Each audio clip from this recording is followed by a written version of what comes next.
Hello everyone, it's Robin the Delta Crafter, and I want to thank you for joining me for another video on my YouTube channel. I want to take a moment to welcome back all my faithful followers, and if you're new here, welcome to the family. Today I'm going to be using a technique that is old, tried, and true, ink smooshing. I love using ink smooshing because it's a quick and easy way to add a lot of texture to a project. Today we're going to be using several different colors of distress ink.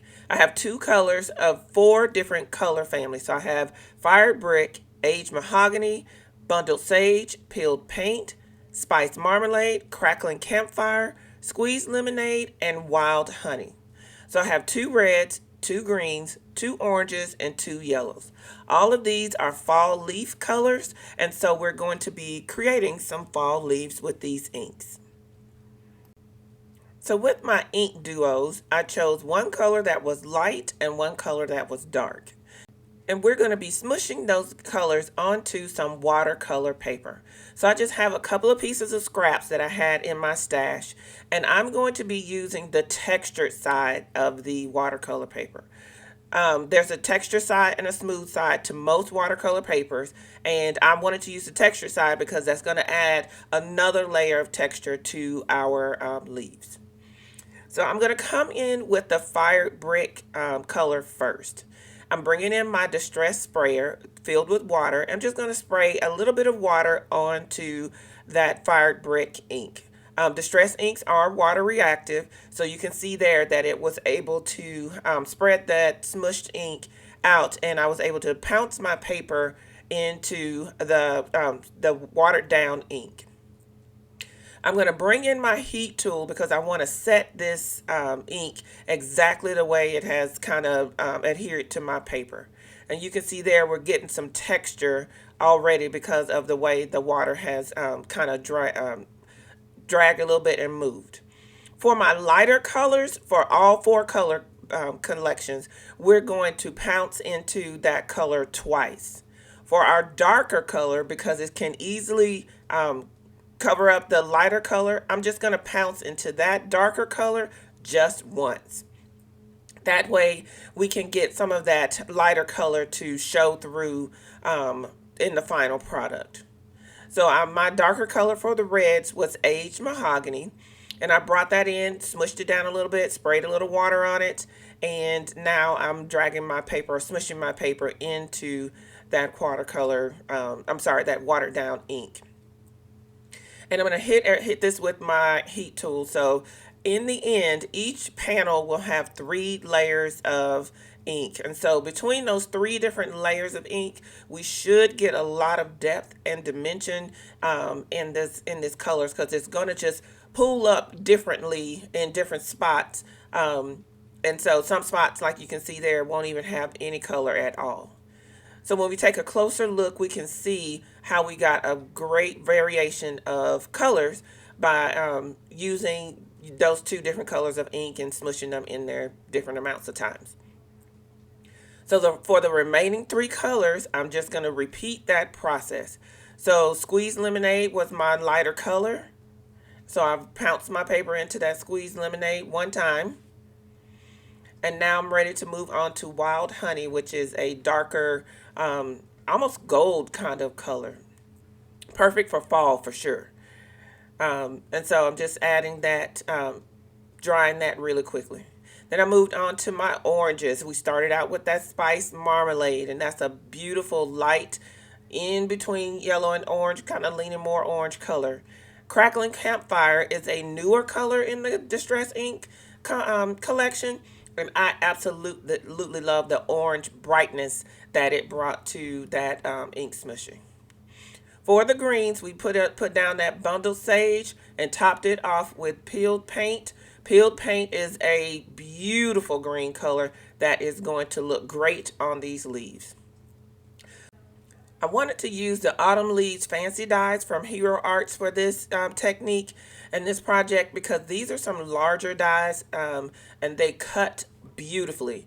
But also because of their size, they're going to give us quite a bit of the the inked up panel that we made. So there's going to be quite a bit of all that texture and inking that's going to still be seen because of the size of the dies.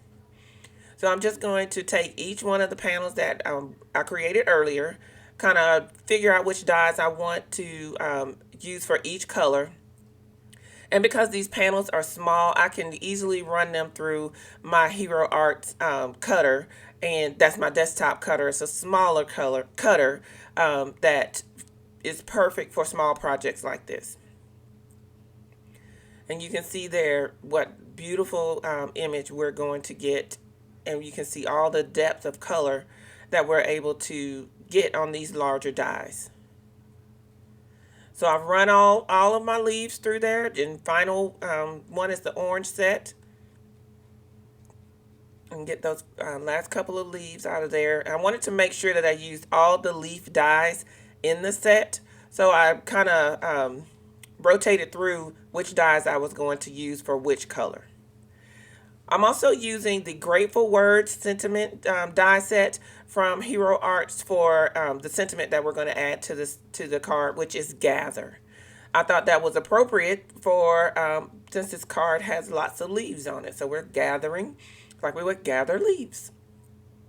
I already had a gold gather already cut that was hanging out in the pocket. So I just wanted to back that gather, that sentiment with the shadow layer. So I cut a couple of layers of the shadow and glued those together. And now I'm adhering the glittered word to the shadow. I love to have extra sentiments hanging around for when I need to make a quick card, or like this. It's a happy accident when I reached into my pocket and I already had a sentiment ready to go. So now that we've gotten everything cut and set aside, it's now time to fiddle around with an arrangement.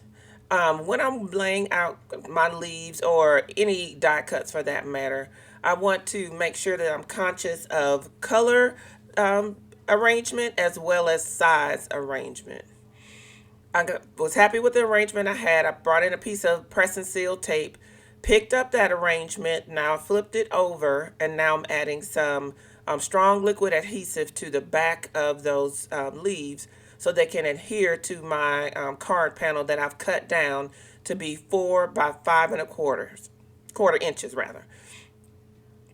Using that press and seal as a handle, I've pressed all of the leaves onto that panel. I didn't do any inking or anything on behind the leaves. I wanted the focus to be on the leaves that we ink smushed earlier. So I'm peeling back slowly that press and seal tape so I don't mistakenly pick up a leaf on my way removing that press and seal. Adding a little bit more of liquid adhesive to the back of our sentiment, and then we're able to add it to the center of our leaf collection. It really the glitter really stands out because we added that shadow layer to the back of the sentiment. Now, if you know me, you know that I'm going to add some foam tape to the back of this panel to pop it up. And that's exactly what I'm doing here. And I'm just going to peel off that backer tape once I get everything on there. And then we're able to adhere this panel to this card.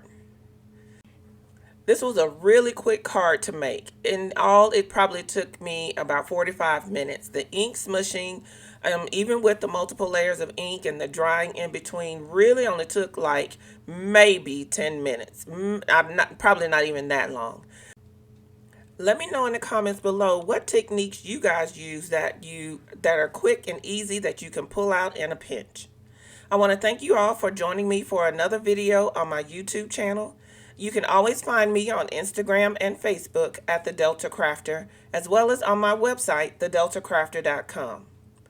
All of the products I used today will be listed and linked below for your ease of use. And as always, I hope you guys have a wonderful day. And until next time, everyone, enjoy!